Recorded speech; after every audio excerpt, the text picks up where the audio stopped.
Ia, bia le tua le ne fiafi. Ia, momona si le vi inga mal faktai le tua. Lona lofam lona ngale lei.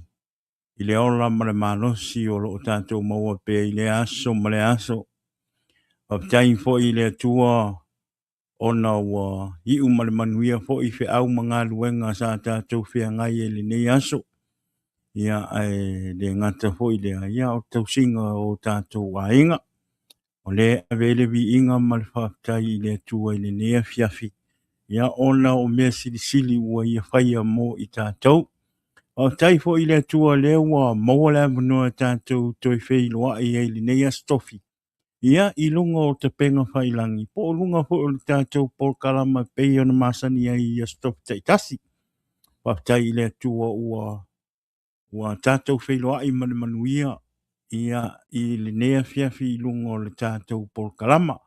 O lea ia avele vi inga malwhaktai I le tua ia ona o lona pui puinga. Le ngata fo I lea o le ola o le malosi o lo tātou maua pea. Ia o lea ia whafo I ale vi inga malwhaktai I le tua. Ia ona o mea uma. Amen.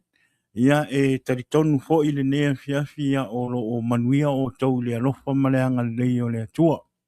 Amen. Ia ave nei taimi ia o te whatalofa tuai. Ia I o tātou ainga wo me masani o le tātou por kalama o le Jesus is the Answer podcast I le nea fiafi. O whea lava le mea ua maua mai ai ma tamata mai ai lunga o le tātou por kalama.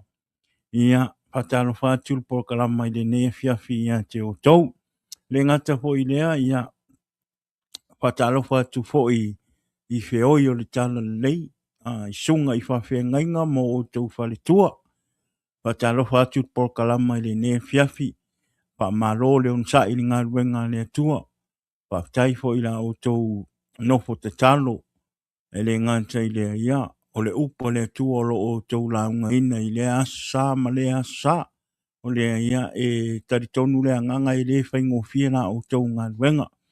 Ia talo I le atua ia whape nao na maua pe o tau le malosi ma le ola. Ia awale tau tua ina le ngā luenga le atua. O le ia patalofa tuai le por kalama. Ia o le Jesus is the answer ia te o tau. Ia peo i o le tala lei. O le ia patalofa tu foi na ia u ta māma tina matutua. Si o tātou atunu. O whea lava le mea o lo mātamata mai ai. I le nea fiafi patalofa atu por kalama I nea fiafi. Whaftaila o tau tapua inga. I le aso ma le aso. A o alo whai watu o tama whanau I whe au mga luenga. Le ngata le tautua ino le ainga. Tautua ino le nu. Le ngata I leo tautua ino le mano. Ia le ngata I leo o whea lava le mea o lo o tātou no nofo ai mpapa au ai. Whafetai tele lava I la o tau a tapua inga I le ngata I leo la o tau talo. Talo I le atua I a fo ina tupea I a te o tau. Le ora ma le manosi ai ei fo I se tina po se tamaua. Maua tino I mai le nea fiafi ia talo I le atua ina ia ia ilona wha malolonga I a te o tau. O lea ia paftai le atua ia oro o maua pe o tau le ora ma le manosi. Amen ia o le se paftai pu le namo I tātou le nea fiafi. Ia whaftai le tua, whaftai le tua e le whaiti tia le angang whaftai le tua. Ona o awanoa tā ua o tātou maua, tātou maua pēr, le ngate le ole ola. Wa tari tonu le anganga ana le aile alofa leo Yesu ke wiso. Le ua tātou whapena ona tātou maua I pēr le ola o mwhai ona mata mai. Ia ma o wa aientu le nea fiafi. Ia o le vi inga ma le whaftai maua na I le tama I lunga ia le ngata fo I le ia le fo ua tātou sauniuni atu fo I le taimi sa whape na mawhatia I le alo pele o le atua Yesu ke wiso le tātou whaola siri ese sa whape na sa uia le ala whaingata e le mawhai I se tangata ola ona savali ia la sa savali ele tātou ali I whaola. Ia sa o atu lungo sa tau, sa malingi le toto. Ia ono, o le lofa mo oe ma, e whapitai e ai le atua. Ona o lona alofa muti muti vale ia I tātou, e uia I tātou wanga sala pia ia soum. Ai whapitai I le atua o whape nao o whaapale pale pia lona to sama, ai vawe lona alofa ia te oe maa, e nai ua ina au mai alo na alo pele to tasi ina ia awane I ei sesi o tātou e whano tātou o lo whaatua tua I le atua o le mea lea ni nea fiafi awane I ngalo awane I o tātou ngalo le alofa o le atua amen awane I o tātou ngalo le tinga inga ma le tui tui ma le mata ngā ma le whainga tā o le ala na ui e le tātou ali I whaola Yesu ke wiso ona o oe maa u le tangata angsala. Amen. O le ia e ave alvi inga malfatai I le atua. Amen. Ia, ea maile nei vai aso. Ea maile tātou vai aso. Tele fo I me te tupu. Tele me o loo tupu mai I le nei lalulang. Le ngata I le taua. Ia le ngata I lea. O le nei fo I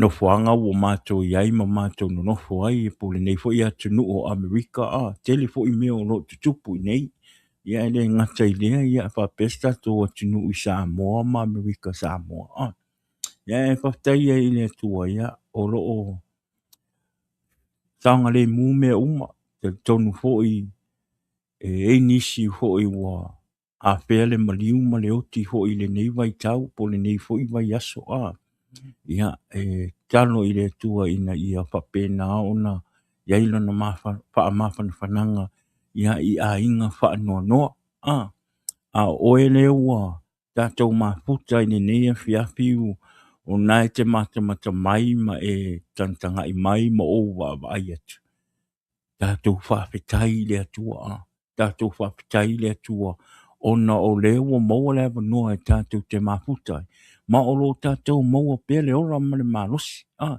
E nisi o uso to fine o tinao ta maa nisi o ainga.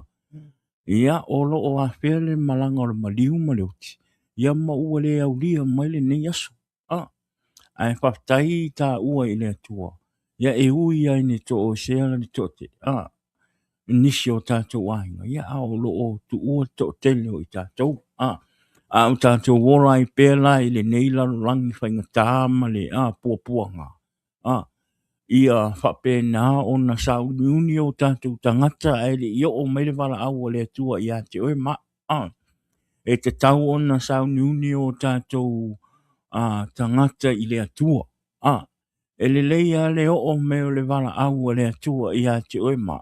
A olo o tātou wora ma tātou sābawali ma tātou fina ue whai le ngā luenga le atua e le ngā te leo o le fina ngalo le atua. Amen. Ia, o le nei o ranga tātou te orai e tātou te e te me tātou te whaavai vai ei. E te me tātou te malolosi ei. E foi te mi wa tātou wo whaasolo a kua o le koe ei. Amen. E whaptai le atua. Ia. Tele ai na whaanongolongo ma wawa ai tulungo te penga whailangi nisi o a inga ua a whea I le malanga le maliu ma le oti. Ia e la ngona ia le whaanoa noa ia le ngata I lea. Ia o le alofa. O le alofa wa o pēlenga o tātou a inga ua alu le wala aupa ia le atua. O lea e au ngalo tātou nofo sauniuni. Nofo sauniuni, o le ale le olanga po le ale le to inga lifestyle ngai ke ye. Ia tātou nofo sauniuni, tātou nofo sauniuni e careful. le ali sa ul wala au le tua ia te oi. O ngai o lo o whapena, o lo o whapena o na e tu mau i le tua. Amen. O le oranga nei e a fo. Le ali tātou sāwa wali lunga lau i ele nei ma a o ia Yesu lu o tātou loto mo ma o tātou wanganga. A wā a whapele e se tātou so ta inga ma le tua i le oranga nei. Longo inga le tātou te sāwa wali fua o tātou o whioti, o tātou wanganga o whioti. E o la le tino ia msa wali solo tino lungo lau i ele. A o le anganga ia ua makua i maliu le wanga maliu le anganga. Ai sea. Ona ere o i se mafutanga po se relationship o e male atua. Amen. O le mea na e maa nai ai le sau le wala au le atua. I ate oi. Ai te alu. Ua mauti noa ma ua i loa e tangata kewisiano ma tangata whaolainga. E tau nuu le lei lo whai ngā malang. E tau nuu le lei lo le me e alu i ai lo wanganga.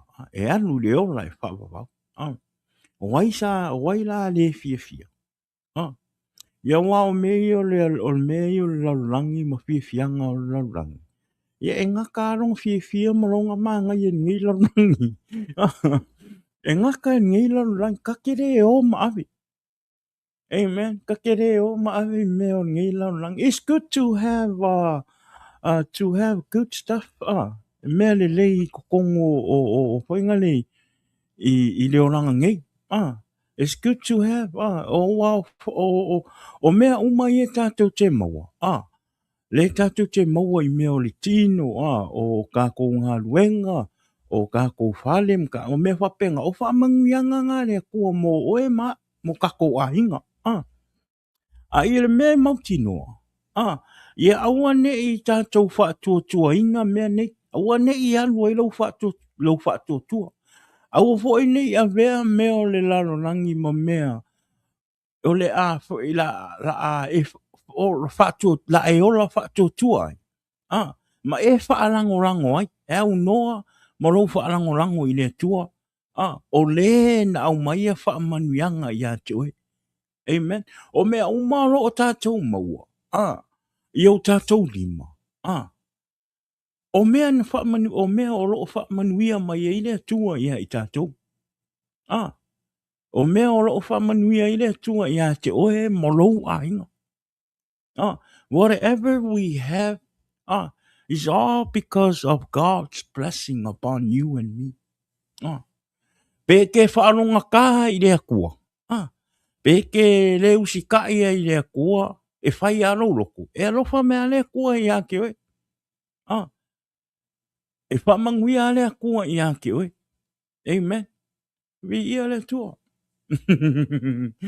Ore, whapkai i lea kua. Whapkai i lea kua onga. O le ola. O le ola le kako ke mua. Le kako ke mua. E wae, e whapkai i lea kua. O le ke ala mai lea kai au. O lo o maua lea vangoa i ke vaai e siau whangau. Maua lea vangoa i ke vaai e siau ko olua. Maua lea vangoa i ke vaai e siau wō. Maua lea vangoa i ke vaai e siau whaife au. Po o ai lava. A onisi. E ai, wale eisa vanoa i le neia fiafi. E maa futa ai whaatasi ma le to'olua, ma le whaanau. Ai maise le a inga, o wō, ma e masan. Ono lea. Ono le wala au pa ia wō, o i el wala au pa ia le tua. Amen. O lea. Tātou. Ave o tātou wola i le tua. Ave o tātou wola i le tua. Avea Yesu ke viso e whai maua li i mau whaaola. Avea Yesu ke viso e whai ma whaaola e te whaalango i mea uma e te whaia. Amen. E ne fiafi ia atalo whātu I le sunga I whawhengainga ia te lo masua ne fiafi anko ia ma o tamaria ia whataile whatasi mai lunga le tātou pokalama ne fiafi lau sunga le whawhengainga ia say hello to Tina ne fiafi amen ia ole kero ole mali ia ngapo ngai ka mai pese me ole lua de kai au la vea singa ka mai mafu penga le kolua se konge le ma losi la tole me mele ngale me ia ku so la ke se kuloa la ke ka o ho ngale lunga mo ngama maka makara o TV wo ke ia ro wa ko pi e pe fo ngale malu lu fo ngale o ve lo ke I fo ngalo ku fo lunga waso ngalo fang anga kolu ase kon au fa pe wika fifi wika fifi anga kupu mai la ngei mafu e ngoso anga po li kolu le va vea o I le luha le va vea anga oso ngei la le mafu pe lima pe kasi miunke war kasi miunke oso le mafu o ke mi uminga o le mako I umi ar kasi miunke pe oso le mafu o le lima se konge kolu ngai se fulu se konge o le maka umi fo ia ala pa pe anga kupu ngei ai au ka ikala ngei ere o ye se mafukanga male aku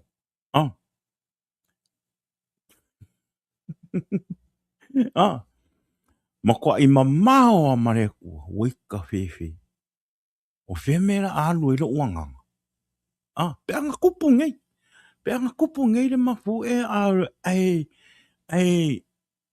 lau ki loa e o mako I mamao a umare aku sorry ai kupu lana mafu ai ke iwa umaliu ai wia lo ingo ka ko e lu sa o le meo lo o ia le mala ia kala mo ia amen anga kupu fo se anga a kupu fo ia la ke ku mau I le ku pe nga fo ke ku mau I le ku ai pe malu e lu e mafu e pe ai kere ke kai e pole pe kere fefe a kupu ase me ia e wa le tino ia e uma ko e fo ia le tino ia le ko e fo I le pala a o lo wanga ai o e alu sa o alo wanga I le ola e fa ba wa amen e ora nga po e malu e lu e lo mo fu o kere I fefe fo ngale o kere I fefe le oki a o fe a o le me wo ko o experiencing le me le mafu me le pa pe a un ko pe la sa wa ko lu le pa ia e fa kai le ko pa tai le tu o lo o saunga le mo me mai ngei fo I the Bay Area le me lo o mato yai tai le tu I tele se umi pe se mi nguke po ni se kongenga nga ele kama I mafu e nga ngoso ye se mangu anga kupu ngele mafu kupu se fa ale kongu lo nga I lo nga skak po kala mangu ka ko kele fi lo I ngia fi ngol po kala ma ya Paulo me fa pe tai le tu ia ua ele ise me na tupu amen ya bi ia le tu tanton awane ngalo fa mole share tātou programa I le nea fiafi amen le tātou YouTube channel olo o I ngol tātou YouTube channel o le Jesus is the Answer podcast pa mole subscribe le kako YouTube channel share comment amen ya le ngata foi le ya o tātou Facebook channel olo o ya le Facebook channel le tātou por kalama ole Jesus is the Answer. Please follow and like and share our Facebook channel. My personal Facebook channel. is under my name ya o lo lai watu ai fo i tātou po kalama ne fiafi. Wa o tātou po kalama ya o lo lai sa o to ai lunga li YouTube channel e le ngata i leo tātou Facebook. Ya aele tele na wani stala ya. O ia wane ingalo tātou po kalama tātou po kalama i le aso tonai. Aso tonai nei. Ya male sunga ya tala lei pe ona masani ai. I astona te tasi. Ia aere i amatana ina ho ili tātou upa malosi nefia. Ia ere umi as tātou upa malosi.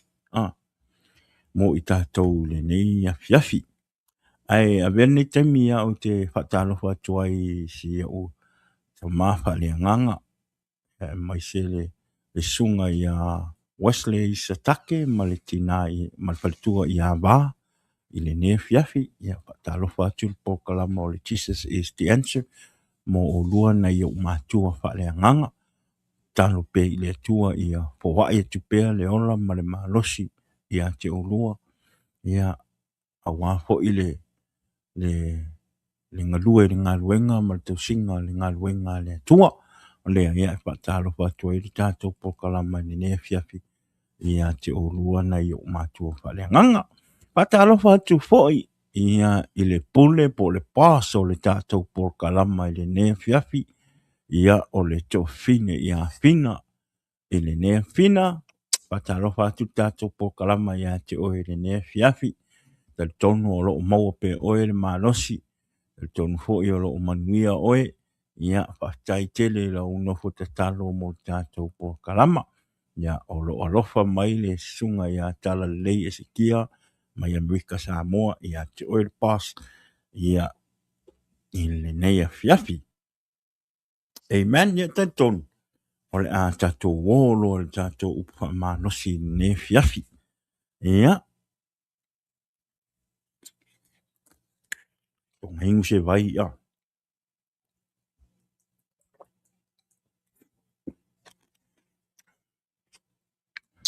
Ia o le tusi o le a moa mai ele tātou upa manosi ne fiafi.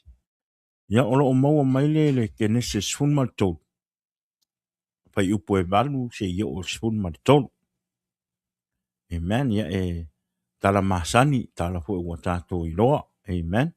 Ia ai au nā le tātou whaasoa ai fo i. Ia au wā fo i se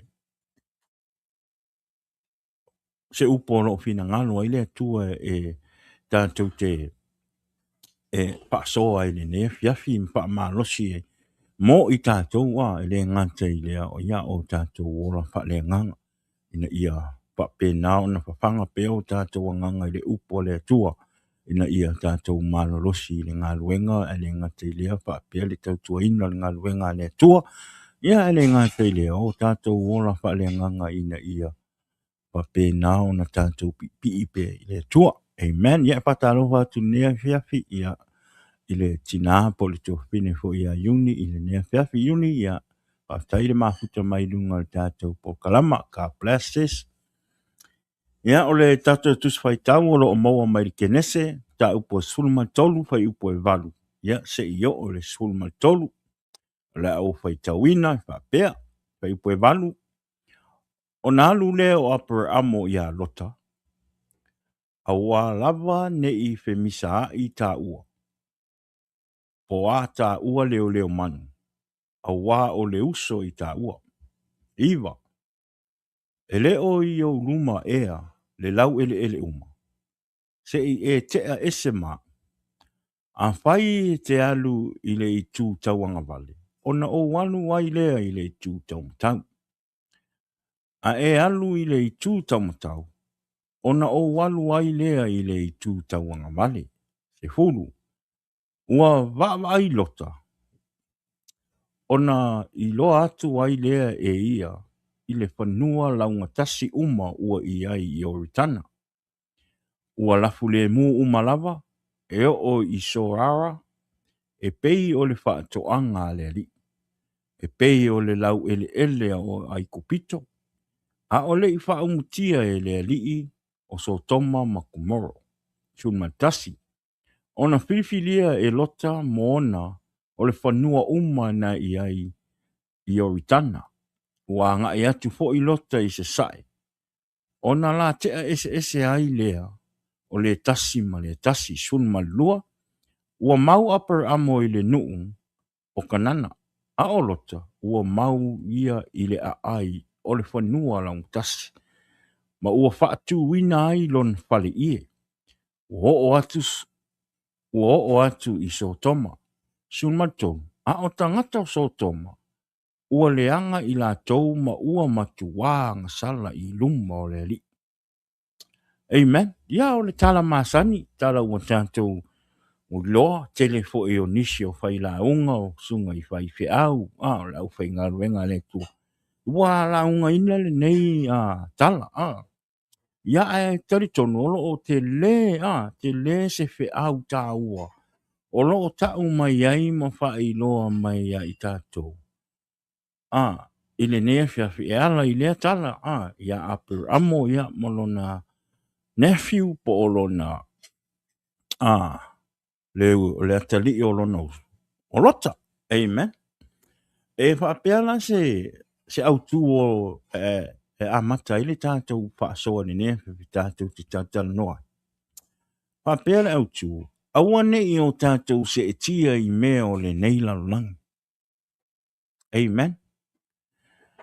Aua ne i o tātou se e tia i mea o le nei lang. Let us not be carried away by the things of this world. Amen. Mi ia le tua. O le tala nei, o le taimi, o le tala ia ifo. Ia aper amo malota. Ina ua whaatea ese na maia aper amo malona to o lua. Ia e maise lota. Ma ainga uma aifoi. Aper amo mai ai kupito. Ina ua whaatea ese ina mai. Pai mai sao mai male oa. No ese mai ai kupito mai le. Ngau mai male tele o le oa. Ai koe me lai kiki kua. Le lau kango e kau wha makala le kiki le kako le kala. Ua umang kako iloa. E kau wha makala ma kau wha pula lai kiki. Ina ia e malam lama. I le meo lo tau mawhai e tau wha iloa atu. A wale a fiafi nei mo oe ma. Ina ua o le onge. Ngo ese la i o aper amo. Malona to o lua. Ma ona au malota. Na ola ia ai kupito. Ona ua pai mai ua tele le onge. I le taimi na. O le mafuanga lea na o ai kupito. Ona ua onge. Ua onge le nuu i le taimi. Na whai mai la ia na o le ai kupito. Ona whai la ia o ai fo. Aper amo ilona tōru o sārai. A o ti o ai kupito. A whai mai tangata po au auna po fita ai kupito. Pe siri mai po ai oi. Whai o oe o lou tofa fine. O ngā ne te ua whaape apel amo. Ina ne i whasioki apel amo. E whaasao ia. Ia i fo. Is that right? Ina ua tau nuu atu lai i ai kupito. Ona whai la i o fuafuanga nei. Ua tau nuu fuafuanga nei. Ona ave la i o ora i o fita ave i a sarai i a wharau. O le mea la ua tupu. Ua o mala i a wharau. Mona ainga. Ona o Sarah. Ona o sarai. Ua whai e le tua. Ua tu ina atu e le tua le mala ma pupua ngā i a wharau. Ona o sarai. Ona o le to'olua o apel amo. Mana tua la oi. Na whaamanuia na whaamanuia wharau i a apel amo. Na ave umai na ave umai le tele o mea i a apel amo. Pe mai o mā moe. O povi. O asini poa. O asini whawhine. O kā mela. E le ngata i lea, whai mei o au na tane, ma au na whawhine. Wa whaamangui ai, wa ave ai, ere i o aila, ere i talu ai, ona ere i tupu se whaale tonu po se tūlanga leanga ia Upper Amo. Ona foi o le whaapea for rao mo na pita o le tofa fine leo Upper Amo. E muli ane. Ua iloa e le tupu e wharau. O le alana sa ua iloa wharau. Pai ia Upper Amo. Po o le alanga mea ua pai ua mape. O le alana whaatea e se ina iloa e wharau. Upper Amo. O lota. Ia. Malon tau dua. Ma mea manga ave e whaingane e wharau i a Upper Amo. Mana tua mai. Ngā i aiko pito. Ngā ona ua ongi. Ua iei le ongi. I le nu. E whi mai ua mai whafo. Ua mai ma le tele o roa. Tele o povi. Lafu manu. E o i au aunga whawhinge. Au aunga tane. Ua mai whafo ma le. Ma aiko pito ma le oa. Ele ngate fo i lea. Whapea fo i lota. E o fo i a lota sa tele fo i le oha i a lota. Pe mai o lota. Le kenese su tolu fa upo e lua. Ma le lima. Oi fa e kenese tolu fa upo e lima. Pe mai o lota fo i. Sa o ma Upper Amo. Sa ia te ia o ma moe. Ma povi. Ma fale ie. Pe mai la. O le ala wo mai. E whai o le kele o le oa ia Upper Amo. O lota fo i. Kele o le oa mo maua e lota. E le ngata i lea. Whaapea Upper Amo. Ia ona o mai la ia. Ona e la le mea na tupu. O le mea la o tupu. Ua whai o le tele o le oa Upper Amo ma le tele o le oa o lo o ia lota. Pe mei ona misa ila i o leo manua Upper Amo. Malota. Aisea, ona ua tele le oa. Whai o le tele le oa. Ma ua le ofi le nu. Le nu le nei ai. Pe mei ua le ofi. Ona o le tele o le oa. Amen. Ona o le tele o le au te tane oto mai vaenga o le tala. Ona tatou o ina. E o atu le teime e wha ma tala a tile le tala. Ona tatou lorola ia le wingo o le tala o lo tau wha tala ina. Mo oe ma u le ne fiafi. Amen. Pai mai la ia. Ina ua misa hai ne ia au na manua a lota ma Upper Amo. Ona o le lai titi o le nuu ma ua tumu le nuu ua le aise a manoa. Ona whaapea i leo ape le amo i a lota. Ia lota. Ia awane i misa hai la ua. Ona o la ua o le uso. Even though o longa nephew. Awa vaai a Upper Amo e le o songa nephew. Awa vaai i lo na uso. O so na uso. Na whaapea i le o ape le amo i a lota. Fili oi whanua. Tauke. Kui māku. Po o whea le mea e ke fia alu ai. Whea le mea e ke fia au mau ai. A e manga o ke alu leanga vale, wa ualu ka makau. A e manga o ke alu ka makau, o ualu leanga vale. Amen. Vi ia le tua, O le mea la o le whakai ka inga le leila le maua mai i le mea. Ka mai mea. Mea le alofa wha le tama. Amen. Kusa mana tua mai.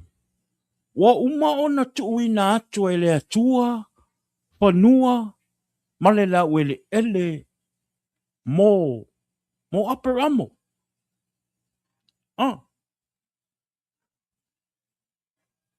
Ae ua ngofo ma fili. Ma ua ngofo fai mo mua ilona nephew. e fili. Po o fea le me whanua e fi alu ai. E nofo ai ma au mau ai. Ah, amen. The whole land was given to Abraham. Ah, but he was willing to give the best portion to Lot in order to stop arguing or fighting. Ah, amen. E mga kua mai. Ora ka ngaka re pule I mea. E kaunga pule I apere amo. E kaunga I apere amo le ai a tatau. Ah, e fili ai e ia le me tatau o na alu ai. Pa ia, nga tu wale wha mua I alota. Alofa wha li tama. Ah. O I tātou, e tātou te mana na o ai whaini me le lei mō tātou whanau. Ah. Le ngata I lea o ni me le lei tātou te whaia I o tātou a inga. Ah. Po le a le tele o tātou me tātou te maua. Ah. E a olo na tupu me I o tātou a inga mō tātou whanau. E wha mua o na tuu lo e wha mua o na whai mea o lau whanau po o mea o lau a inga. E wha muli oi. E wha tua na I lau tangata.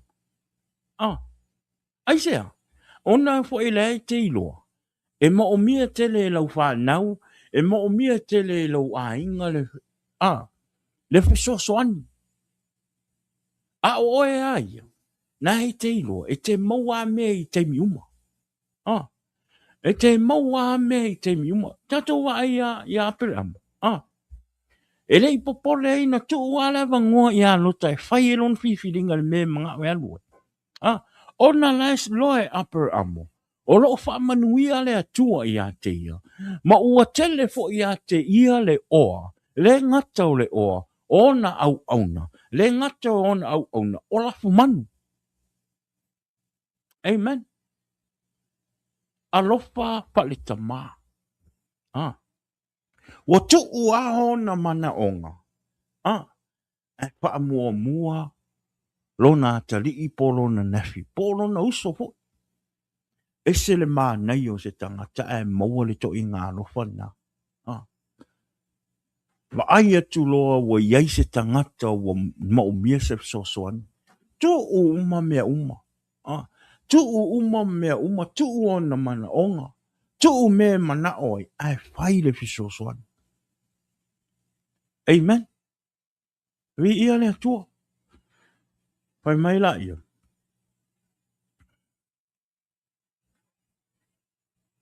Pai mai la ia. Pai mai ina ua. Tu u atu e apu amule. Ah. Le ava noe. Whai e lona whiwhiringo. Ah. Pai atu apere amu. Ah. E lewa ai atu I nuu nai lumo. Whiwhiri e oe po peo me te whi alu e. Ah. Me la I whamai. Ua wa ai atu lota. I whanua uma o roo I oritana. Ah.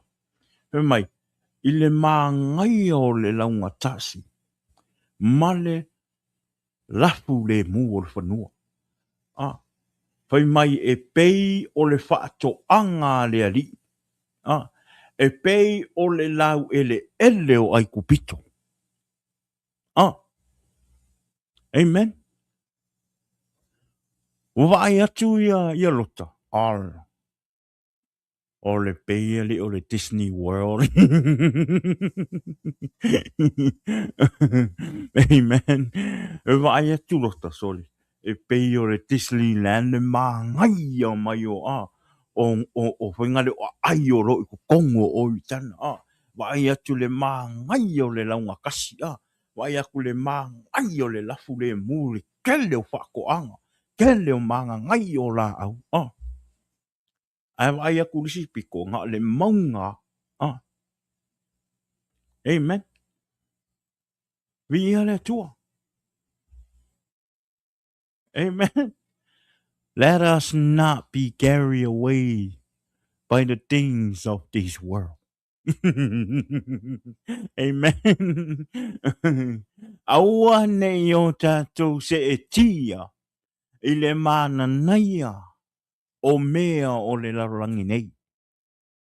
Amen. Ia le tua. Vai atu ia loka. Pai o le manga ngai o. Ke kele fo ngā whale se lau. Kele le mā ngai o au wala. Mā ngai o vai kawhi. E ola i fo apu, ola i fo moli sose ko i ngā fruits. Amen. He mai ona fili filia e lota. Mona o le whanua. Uma na ia i o ritana. Ua ngā ia tu fo i lota i se sae. Ona la tea ese ai lea. Le tasi ma le tasi. E whi meia. Mai. Ua mau a per amo. I le nuu o kanana. A o lota. Ua mau ia i le a ai o le whanua ala ungatasi. Ma koa i me le ua le eise alofa. Se i ngofo ho i ngi ka ngā ko loka wha ape si ko inga. Ia anko. Ia le ai whawhetai ia mo le avango. A si li lau sunga i lau sunga mo lafu powi. Mo lafu manu. Mo au. Tu te o i le whanua launga tasi. E tu umai au. Le la unga lua aku i le maunga. Ai eise me ke mo o mia. Ngā rau wala au mai pe kuli mai sesi au ngai wha loa mai. Aia. Se e kia. Se e kia le wa ai ako loka. Ma kwa se e kia le wa ai loka le wa ai ako. Mea o kele o le mea maa ngai. Maa ngai le launga kasi. E kere sa wari lunga sea enga. Amen. Mi ia le tua. E kai whape ngā le ia o ka kou ranga. Kele o ka kou wa whainga le wa yele mea ngai pe e fie me leo ranga shoka.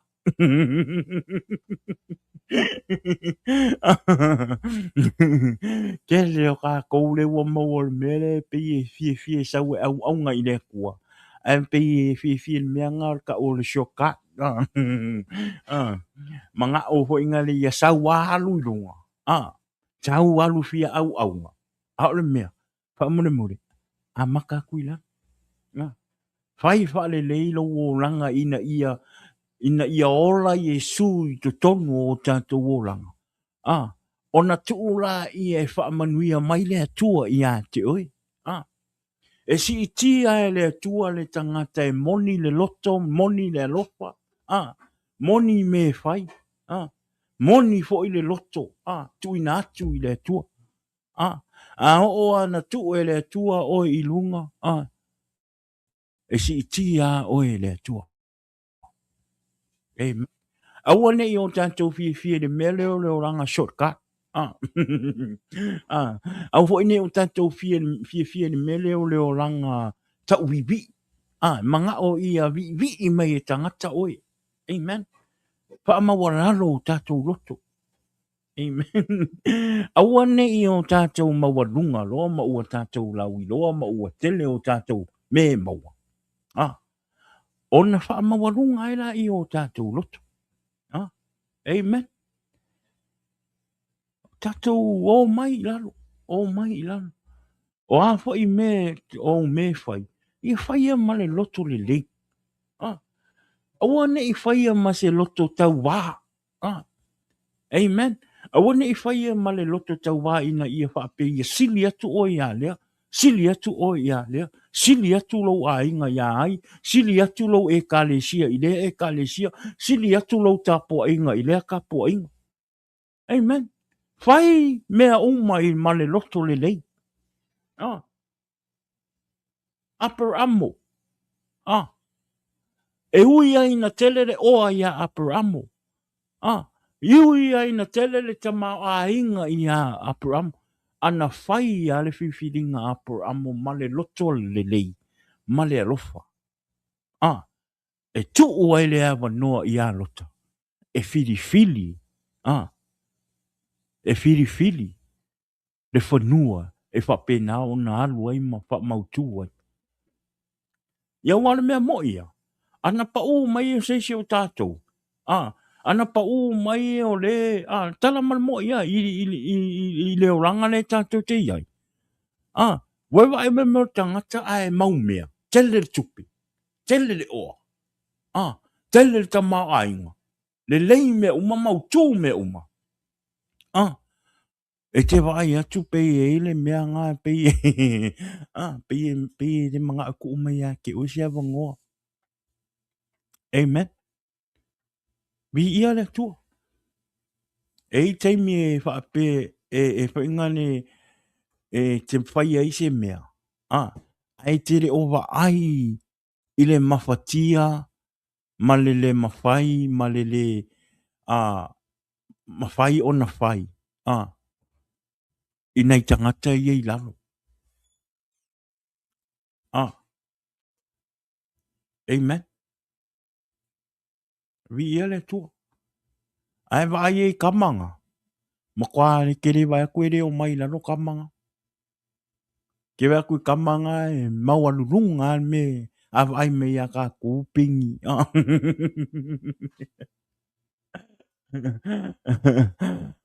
Patalofa tu se uso ya tau, malo tau. Pamunuia le tua e te brother. Thank you for tuning in. Amen. E vai kamanga le ke vai a whewhewa i tolu. Pea O winga ngā ka ngaka ua milionea. Wakele le o. E wan mea mo ia. O aper amo a kua hisi mea o tangata whi mei umakua i. Kele le o ia aper amo.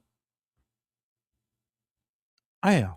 E rei a vea le o a ngā ma le tele o mea sa pape nā ona. Tu o e ia le ava noa i a rota e whai mo mono na whiriwhiringa. Amen. Ai peita. O le whiriwhiringa a rota na whai. O le whiriwhiringa a rota na whai. Ona o le waai atu o rota i le mānai o le launga tasi o le whanua ma ua lafu le mūle whanua. Ma ua tele le. Mānai o le sua vai. Mānai o le tele o la au ma tūranga whapena. Sa whiriwhiri e rota le. Le whanua launga tasi. Malele i loe rota. Malele i loe rota. E iei whai ngā tā mo pua ngā. O loo whape ngā o ngā kawa mai le māngaia, ma le matangofie, ma le launga tasi, ma le lafu le mū o le whanua. I le mea le a ngai atuai. Amen. A ngai whi mei le iei hia. So koma makumoro. Kusa o le whai i re, kusa o le kuaku i lota. Ma mata atu le mā ngai o le launga tasi. Mā ngai o le kele o mea. Male le i loe lota. O roo mua mai luma le mā ngai ma le matangofie. O lilo, a roo lafi ai te tonu, ma lilo ai te tonu. Pua ngā ma whai ngā tā. Sa ia le i loa o le a whapena o le a ia. Wa ai iai. Amen. Whai mai uaru o lota. Malona to o lua. Malona lafu manu mona au ona. Me ngoatu la ia whai le latu whali ie. Ia ilumo sokoma. Ngai sa wai upo su lua. Wai upo su tolu. Whai mai. Ma ua whaatu ina ailo na whali ie. Ua o atu i so toma. Mai lo lei whai upo su matu. Whai mai. A o tangata o so toma. Ua leanga i lātou. Ma ua mātu wāanga sala i luma o le li. Amen. Vi ia le tua. Ia. Whatalo watu le uso ia. Se uli. Malo se fuamanui i lau sunga. God bless. Thank you for tuning in. Tai. Vi ia le tua. Amen. Kusa o le ua alu ia, le ua whai le whiriwhiringa ai fo. Whai whiriwhiringa a lota. Basic i lunga le vai aku le māngaia ma le launga kasi. Ua le manga o fo inga le ise o langa whainga ka. Ua le manga e sa ka mawhika i fo maka mawhau e peia le o langa le kake i ai. Kake fie e whai mea whaingo fie. Kake le fie ke le whaingi mea whainga. Me whainga le stress e le mawhau. Me whainga le kake, pe kake fie pe ngo whai aku. Pe i kaku ke fie whai le me le o le shortcut. Musu e afu. Musu e ki ngā inga. Pe o le vainga le lenga vai e ia lota. I vai akunga. O le māngai o le laungasi. Le ise ki ngā inga. Laua iai whali. Laua iai la au. O le o waku mo oa. O lafu mangu. O le mera koe ki ngā inga e koe elingi vai punga. Pe o apera amu. Amen. Kusa o laua alu ia lota. Malona fia. O le a whaingo fie le o ranga o le a olai. O le a whaingo fie mea uma. Ia te ia malona ainga. Ona o le mānaia. Male matango fie. O le wa ai ma pefu. Male mānaia. O le mea o le a ngai ai. A o ia aper amo. Le pito le aper amo. Te tonu ana i ele mana tuolota. E le manga o e alu e li vai. Ia wā o lunga le maunga. E le manga o e alu e li se. Le manga o e alu e li se vai punga e whaingo. A leile alu i. Kari kongo fo ia me ke whaarongolongo me ngefia fi. E kei mea o ia ka kou mea ngā. Ka ke fie o whai mea whanga le. Lau o umanga whai riskaka. Lau e lakwa i lo mo oe. Ngalo laku e whainga le ki wha mai pa mai. O ngā lawa e waku o waiai. Whaingo fie. Amen. Vi ia le atua. O le ngā luenga le atua. E le whaingo fie le ngā luenga le atua. E ke le mo wase lau e le launga kasi le ngā luenga le atua. Amen. E ke fiu e su e se lau ele mā ngai e launga kasi ma le lafu le mū le ngā luenga le atua. E ke fiu e su e. Ngā lou pauara me ke mo wani ngā luenga le atua. O lou wa e lungo le maunga. Ma e alu e li vai puna o le munga le maunga. Ina ia whape nā ona te tele ni a nganga. E whe inu le vai puna. Ua e lia. Amen. O le ngā luenga le atua e le whaingo fie.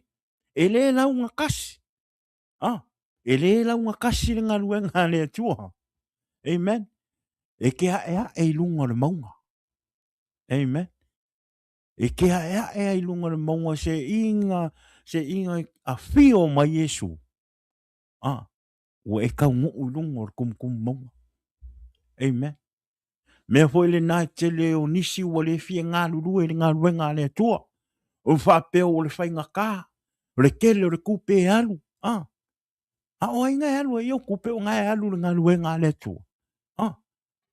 O le ana mafu anga e mau. O whele soas le mafu inga e mau al kupe. O whele mele mafu inga e mau al kupe ma le ngā luenga ngai ke mau o mai e le kupe. O le akua. O le whamanguia mai le akua i ake oi. O le ke complain whape kele le kupe alu ma. E foi ke me complain. Kala mo ia. Ele o au se angelu pa I'm serious.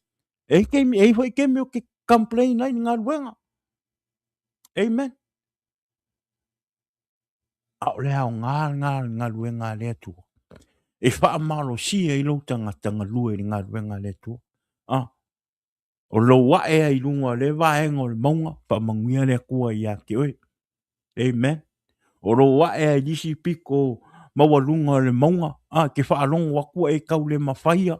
ai ki whaamalosi pea o ngā rou karikongu i lea kua o e whaamanguia lea kua ia ke oe po le ale whai ngā kā, po le ale kele mai o popo ngā, po le ale kele mai o whaalave lave o mea o a inga, whaalave o a inga le ngati leo nguu e ka le sia ai ke a e pea, ngai lai ke karikongu e whaamanguia lea kua ia ke oe.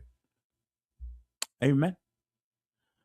Ai a whaila o oe le fie ke saung e ke alu mea maa ngai le malu, maa ngai le makango fie, maa ngai le ila. Ia, pawal me whakau e ka ma oe. So koma ma kumoro. Amen. Bi ia le tua, Amen. Aua ngai se kia ka kou i meo le lalorangi. Amen. O mea le lalorangi nga o singa mea e wha ko singa ko ilo loko. E wha ko singa ko ilo loko ma ia e manga o kele ai i mea manga ngai ma mea wha ko singa o le lalorangi. Inga ia wa ese lo mawhau, wa ese lo anganga. Ma wha ma mao ai oe ma le tua. Amen. Awane i ngalo ia i tātou, o le lalorangi nei, o lo o taa ele ti a polo mo na vai ngā au i le lalorangi nei. Kusa e po au, 24 hour, lo o ngā lulu e kama ia. Amen.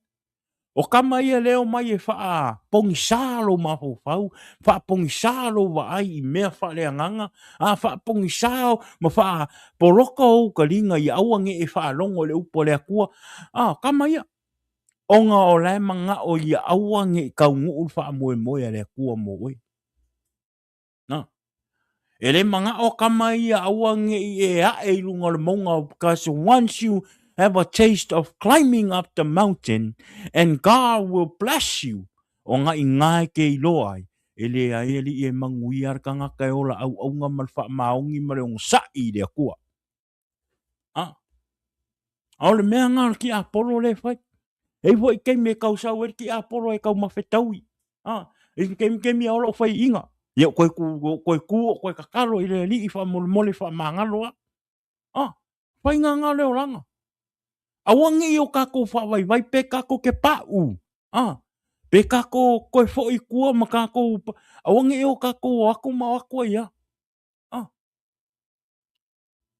Amen. Awa nge i o kako pāu ma kako ngofo ai. No. Kakalo i le akua. Whako ese i le akua. Koe ko o mai sisi loko fau mo oe. Ko o mai sisi a nganga fau mo oe i e koe kura i e mai koe ngalue. Mai koe a e lunga le maunga. Amen. Mi ia le tua. Ma ua le mwhai mao mai so oi lalo lau e le lau kasi.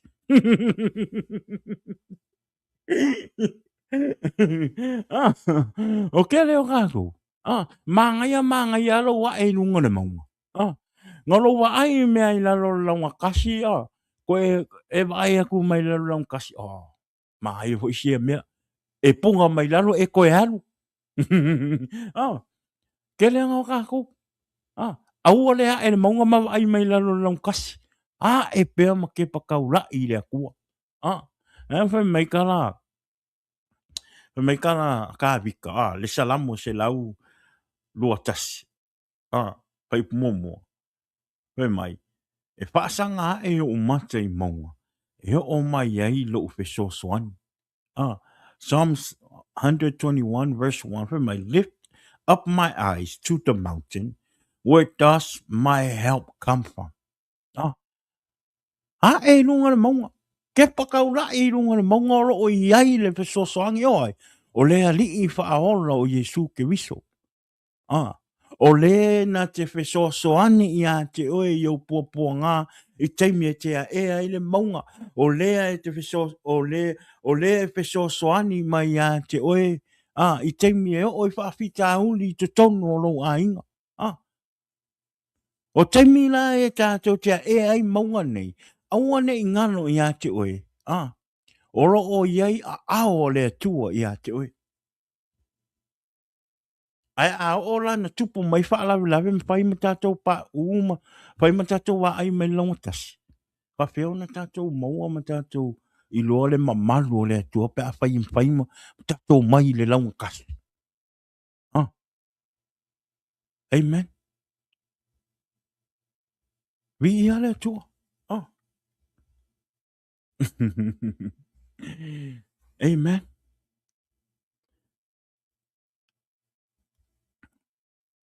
He mai. Ua. Kupu le mea o vai a kula ia. Ia ape ngau kako I loa le kala. O kako si le fie le kala. Kako si le fie le kala ua. Ina ua. O le malai ia. Sukom ia ai fo. Ia ai fo ingo lengo. So koma ma. Kumoro Mele I loa e lota. Ua ngaka mele wa ai o lota I luma. Ele I o lona wa ai. I le me te tau ona wa ai. Ta te tau fo I ona Yesu isui. Ia ona o le tuina naunga ma le wa ai ngō mata. Ma le mata ngō fie. O wa ai ngō mata I mena wa ai. Peo le nasa. Poloka ai ma wawe fai ai lona fai unga. E siri lo ngā alu me lau tasi mo me lafu le mu. E fai ngō fie. Amen.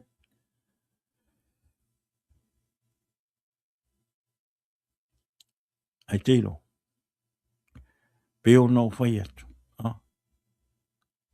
Awane I whaatou singa tātou I meo le lalang. Amen. Let us not be carried away by the things of this world. O meo le ne lalang e mu. E mu I le afi. Peo so koma makumoro. Le mea na wa aia tua I lota le maa ngaia. Ma le mata ngō fie. Le ora mai o mō li whelanga ngwai mai o la au. Mā ngai o fale, mā ngai o le te leo whanua, launga tasi me Aia, la le mena tupu. Na ho ai le toa sā o le atua. Eise me o le whanua na tutoi. Mū uma e o mai le taimi nei. Ai te lo. E te whapena le leia le o langa nei tātu te ie. O mea uma le lalo langine.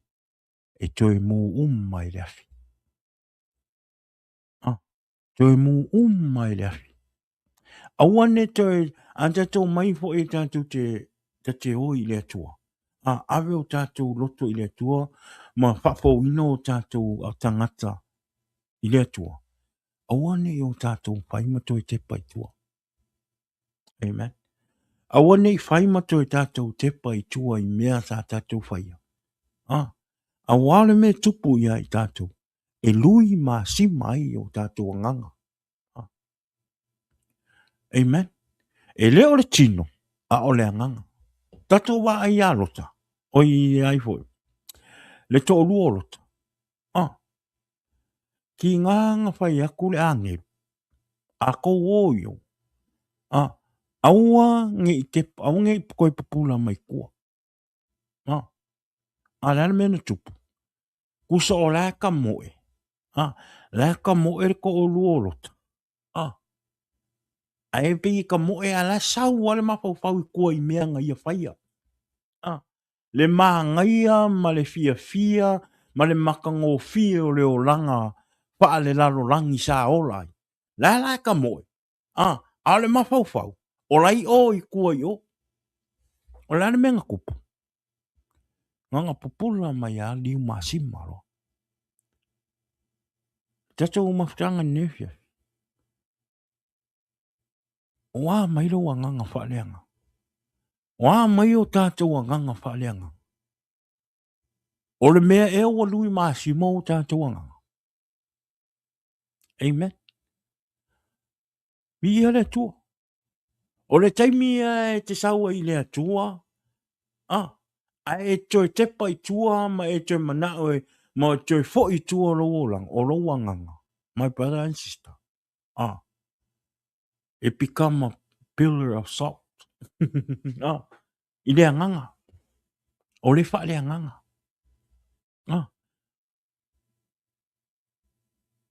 Amen. A wane I ngano I atu e. O tātou anganga ua lui māsima pe a whai e whai ma tātou te pai tua. Amen. Vi ia le tua. E whawhitai a apel amu. I le alofa whaata mau apel amu. Na alu a apel amu. Na alu mea le o iloa e whai ngale e tele o I tātou. Tele o tātou. E o I tātou whanau. E o I o tātou tangata. O lea kake o e whaire fia mare ko I ngā ngaunga o leo langa. Ala ki ngā inga ngai ka mā, ngai ki ngā, ngai whai whe au. E ka kalo mo oe, ko I ngā aku oe I luma o lea kua. I aso uma. Inga ia awange e la vea I le me ke ka whao ai. Awange I kupu mai se me ia ke oe I mea ngai ke alu ke ewa ai ma e fia ai. Ko u oe luma o lea kua. Me va ai le lofa o apel amu, le lofa whale ta mai a apel amu. Ina ua la sa uni le tua e wha umatia I e kumoroma, masokoma. Nga kalangoa apel amu I luma I le kua, inga ia manga o ai, ia sefe mai ia I fo. Ia lota, malona to olua, malona whanau. Fai mai ia apel amu, fai mai le tua. A whai la e lima se fulu tangata wha o la inga lai te tonu yo. E te wha asao ea pe te tanu e o le oti. A wai tari tonu, e te le whai ese tūlanga wha pēna. Tali le tua. A whai e lima se fulu tangata, wha se fulu tangata, tolu se fulu tangata, se fulu tangata wha o la ina o lo te tonu. So kama makumau, e wha asao ina. Te wai le rofa. Wai le lofa te leo apel amu. Kalu ai a me mele, fia e anu I ka whao, fia e anu e whaire ko I ngā ngaunga. A le loa mai le ali I lea, le kuri vai I luma o lea kua, I aso uma. Ko I ngā kua kākou o langa, ngai o kākou mā kua, kuri vai I aso uma I lea kua, ka kalo I lea kua inga ia whape ngaunga pui o kākou whāngau. A le fia e oi whaire mea, Amen. Vi ia le tua. E o hoi nisi o tangata o e ka lesia ki nganga ki ngaing, ka kalo whaiwhi au, ka kalo whale tua whaiwhi au, ka kalo au whai ngā ruenga whaiwhi au, le ka lesia mo oe, a lea ke whaalong ka. Lea ke whaalong ka ngā ruenga. Lea ke alo mamao I mea ngā ruenga. Amen. Wa ai lo wanganga I ke ua mniu masima lo wanganga. Siaki lo wanganga. Siaki lo wanganga po le me sa o le mea ngai ei lo wanganga. Po le mea o lo wanganga o rai o le la wakasi. Po o lo wanganga o lo ilunga o le monga. Amen. E maua manguia ilunga o le monga. E le o le la wakasi. E le o le lafu le mu o lau ele malefanua. O lunga o le maunga. E mau ai manguia. Amen. Le nefiafi. Nefiafi. Ia tosiati o tātou tangata. Tosiati o tātou wola whaleanganga. Tosiati o tātou wola au auna I le tua. Siaki wha oe mo oe po. Lou tangata po sa o lou. Leo langa nai te o lai. Po le mea ua taitaina lo o langa I le tua. Siaki po le mea ua ora Yesu ke wiso I te tonu o lou tangata. Amen. Ia aua ne i o mai le mālaia ma le afi i so koma ma kumaro. A o lo e iai pe i te tono su koma o kumaro ma. So koma. E le lei le sau o le afi a ua e fafo mai. Ma so koma ma kumaro. Amen. A fai o lo e fifia pe i me o le nei o langa. Au fautuanga ia te oile uso. Po le tofine, ta mā, tina. E sili le tātou o mai e tai. Ave o tātou ola i le tua. Ta nia Yesu ke viso e avea mo wali i mo whaola. A wā, a o mai le wala au o le tua. A o na o mai a popo ngā mwhainga tā i a te oe. Ai te le o ola mo le tua e le o le aiso e le o Yesu maftanga ma le tua. Ia, e u le malaia. Amen. E u le anganga i le malaia. Le mea olo i le afi ma le whaitangi a we ma le lili o maonifo. Amen. Aua te popole. Aua te popole. E awha peo i ati oise manatu hoi nane e tele mawhaia ona e whaia. E tele mawhaia ona e sawe awelo ola i le tua. Tele mawhaia ona e tau ave le ola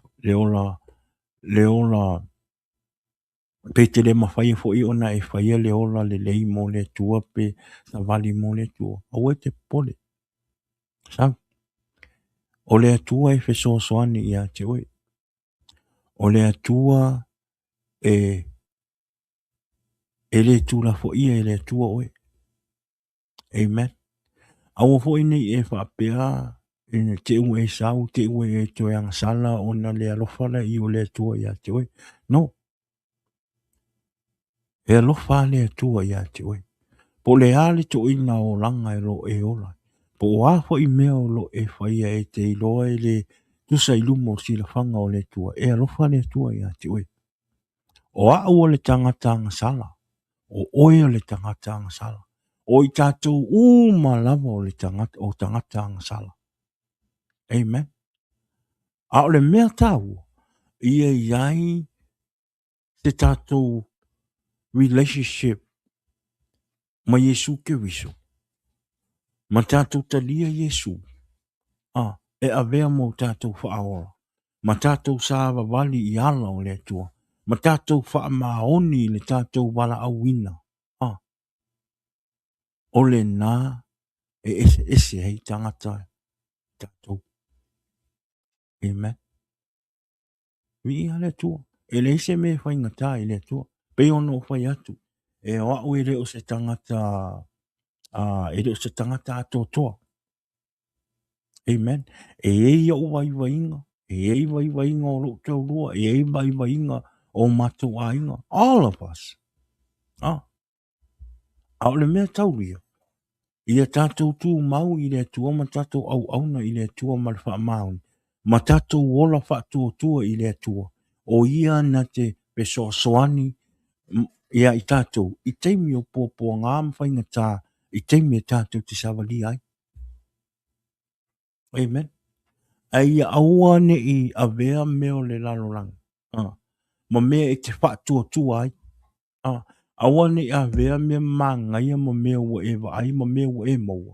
E te whaatua tua ai. E whaapea ai wa e manuia.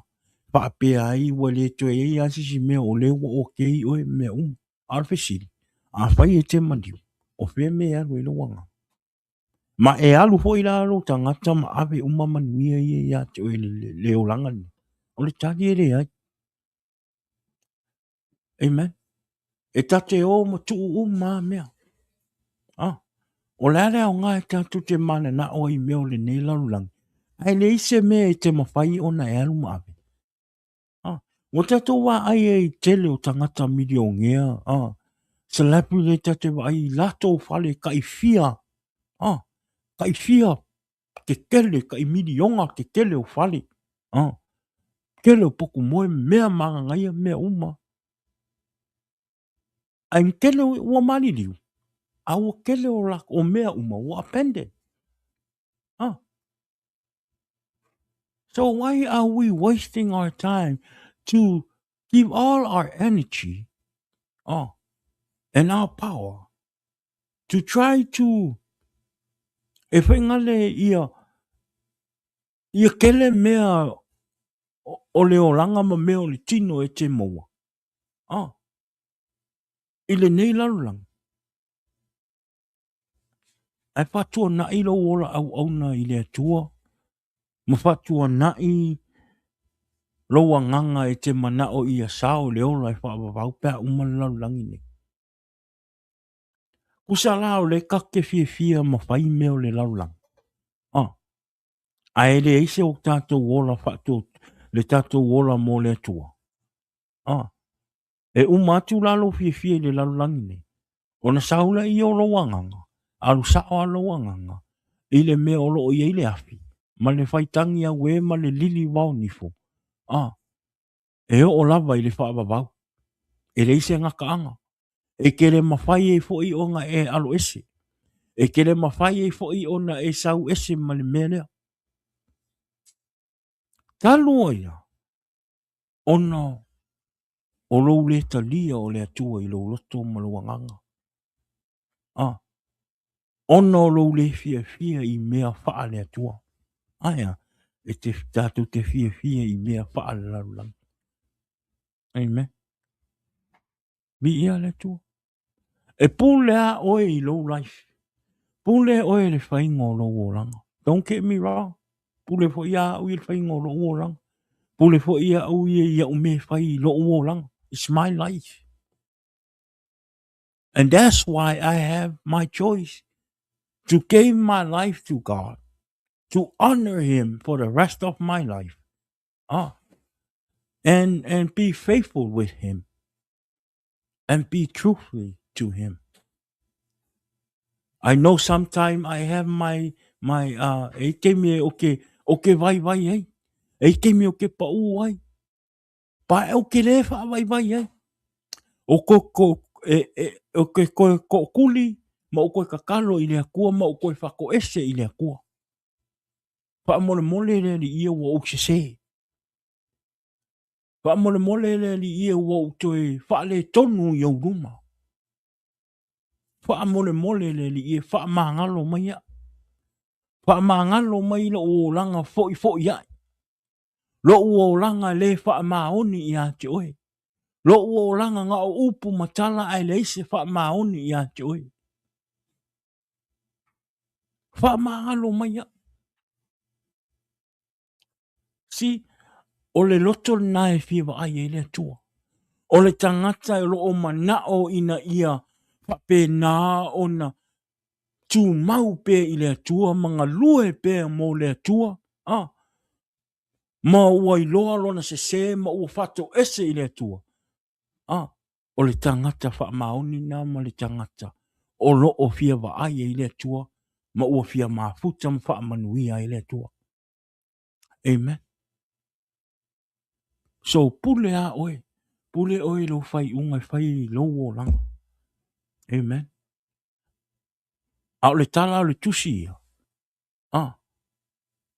E iai le ola e whaapapau. E iai le se oli. O le se oli o lo o iai le afi e le pe. E whaapapau lo na mūpea. Amen. Ma o lona a asa e sili atu lona a asa e na ilo le masina. O na ilo le la po o seisi a mea. Amen. A o le ola e whaapapau. O le ola e whaapapau o lo o iai le manuia. E le to iai se tangi.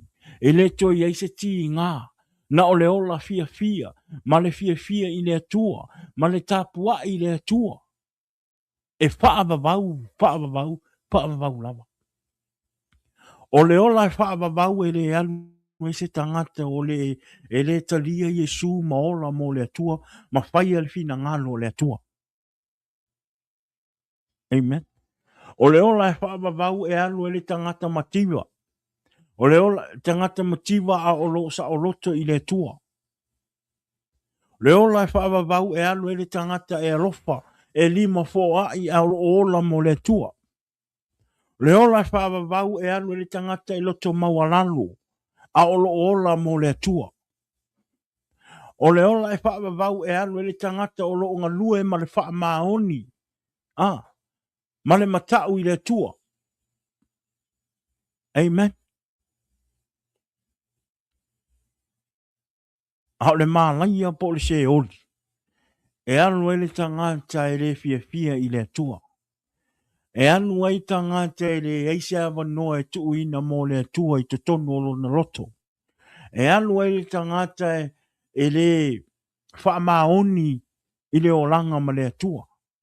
E anu ai le tangata e le whaitautu spa ia, e le fia e alu se loku, e le fia le upu le atua, e le fia mea wha le anganga, na o mea wha le tino ma tu ina naunga o le lalangi fia ai.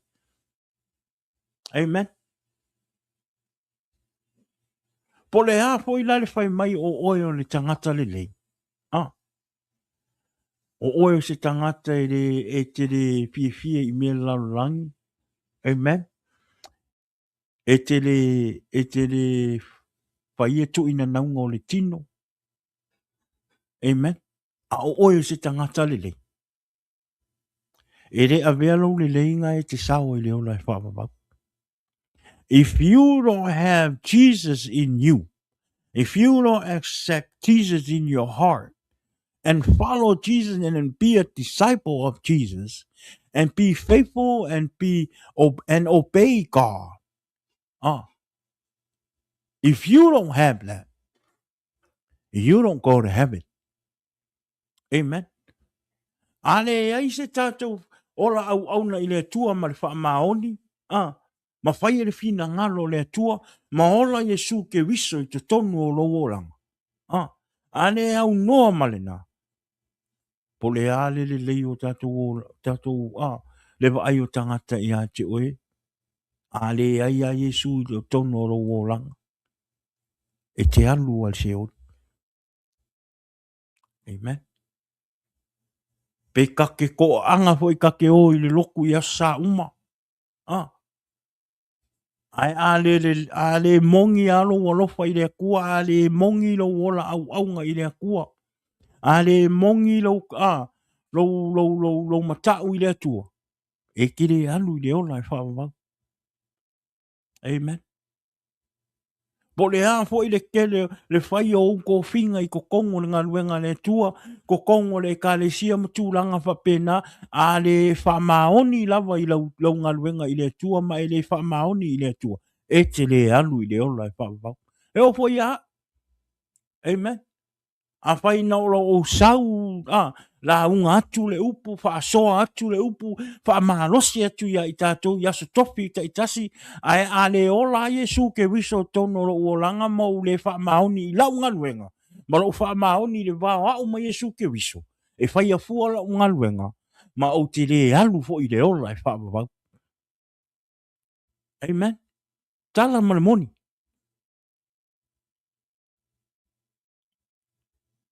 Amen. Se la pata inga nā mo oe maa ule nea fiafi.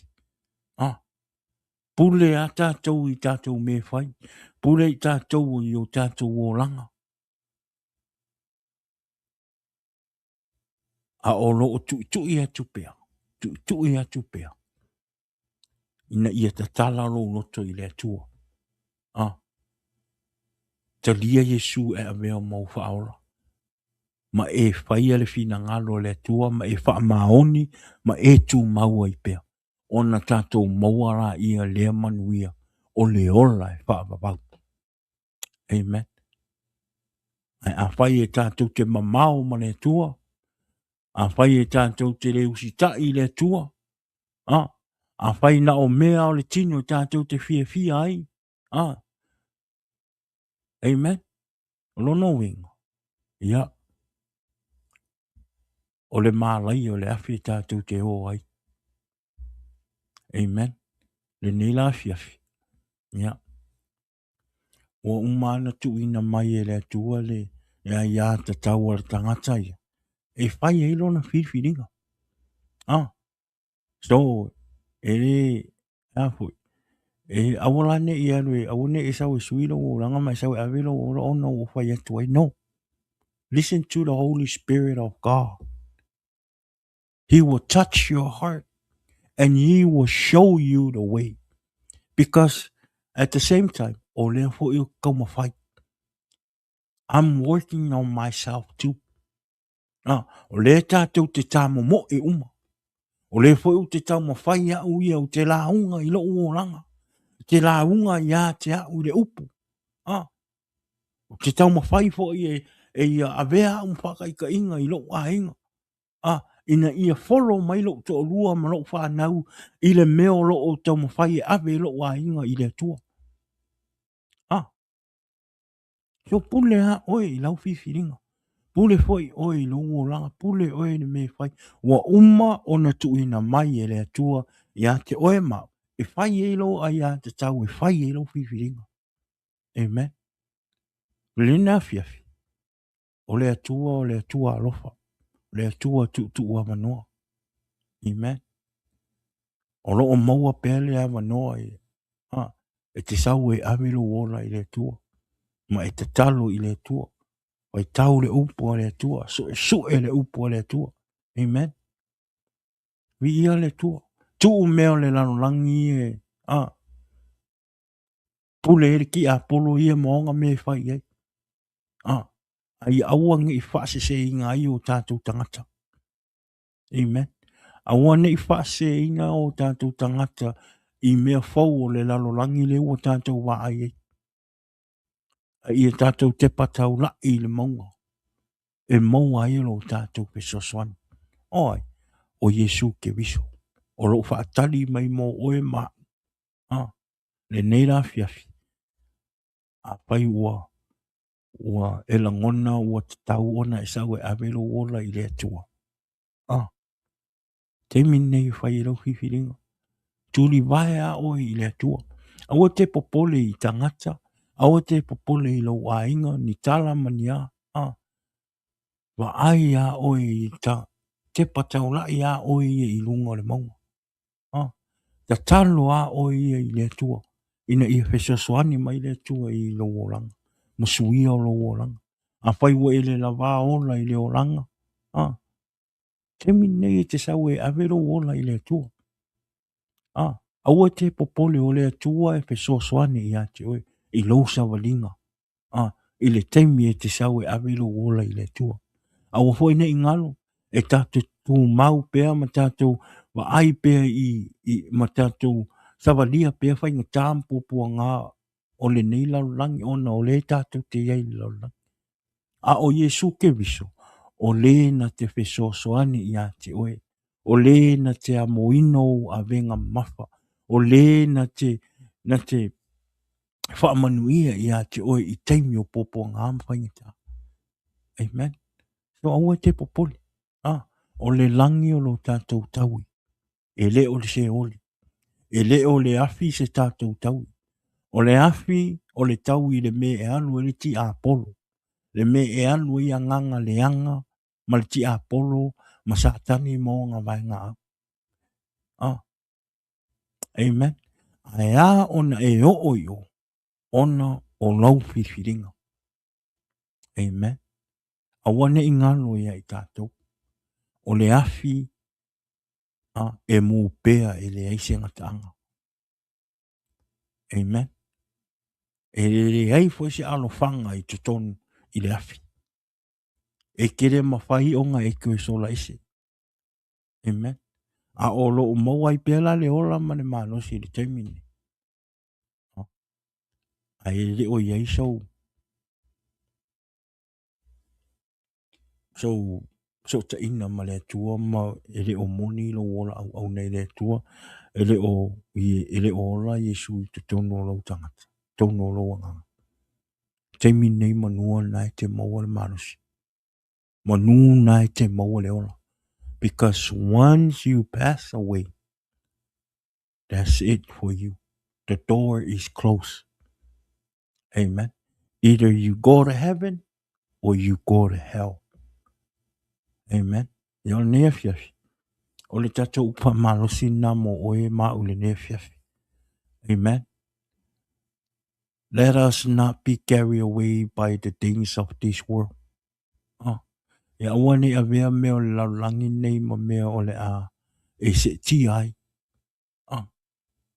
I mea o le laulangi e ngalo lo wola au nei le tua. O Yesu ke viso o le tali o lo wolanga. O tali o whaafita uli.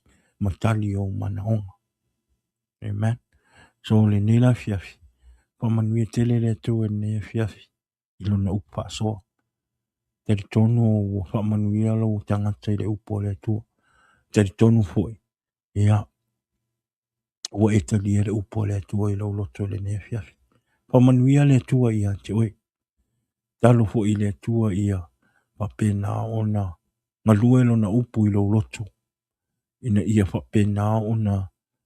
Fai se fai unga le lei molo o ia manuia. Ina ia saolo wanganga i le ola e whaababa. Amen. Ai le o le malai e se o. O lea. Pamanuia le tua ne fiafi.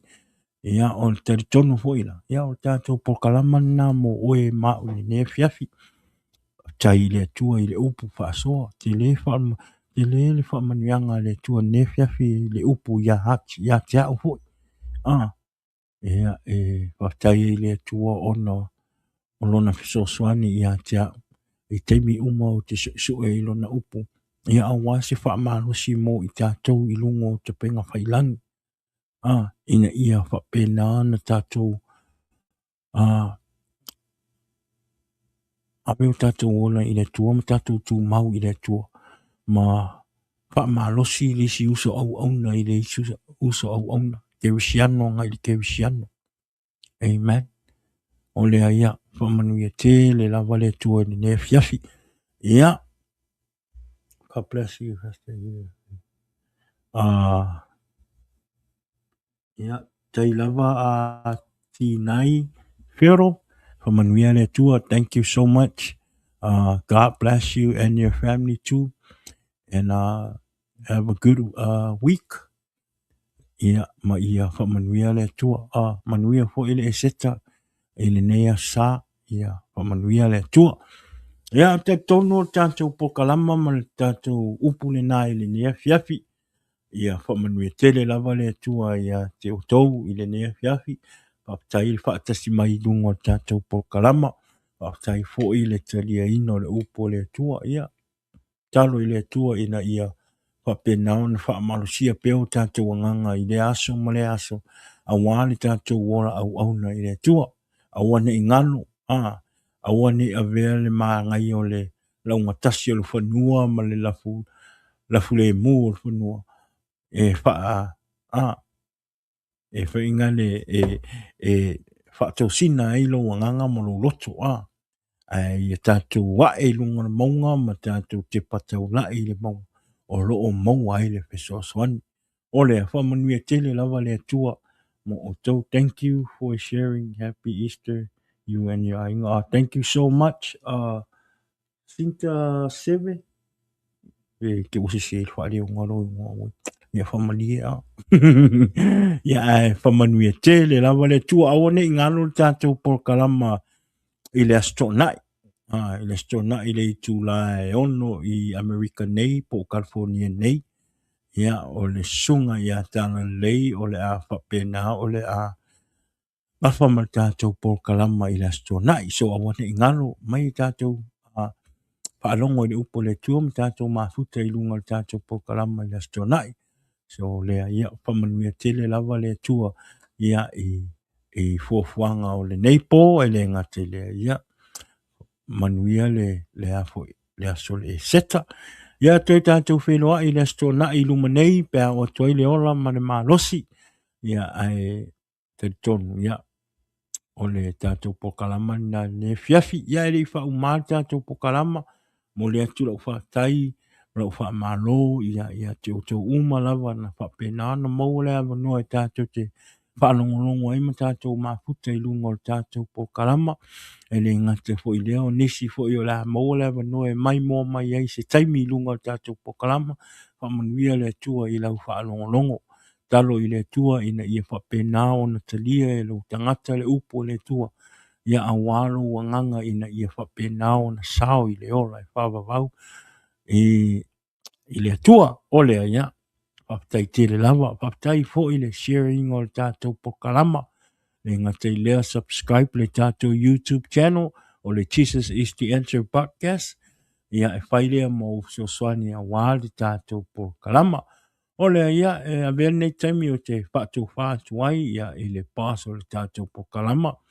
ia le tofine ia fina, I le nea fiafi fina, ia mani e tele le po, tātou toi whailoa I le astonai, God bless you fina, ia whātou whātu fo I o tātou wō, a inga me masani o le tātou po kalama I le nea fiafi, wha mani e tele lava le tua, ia whaise talo moe ai, amen. Ia a whai e whio mai Yesu I le nei pōpo se ia tātou wheroa I le langi, amen. In the name of Jesus, God bless, amen. Jesus is the answer for the world today. Above him there's no other. Jesus is the way. Jesus is the answer for the world today.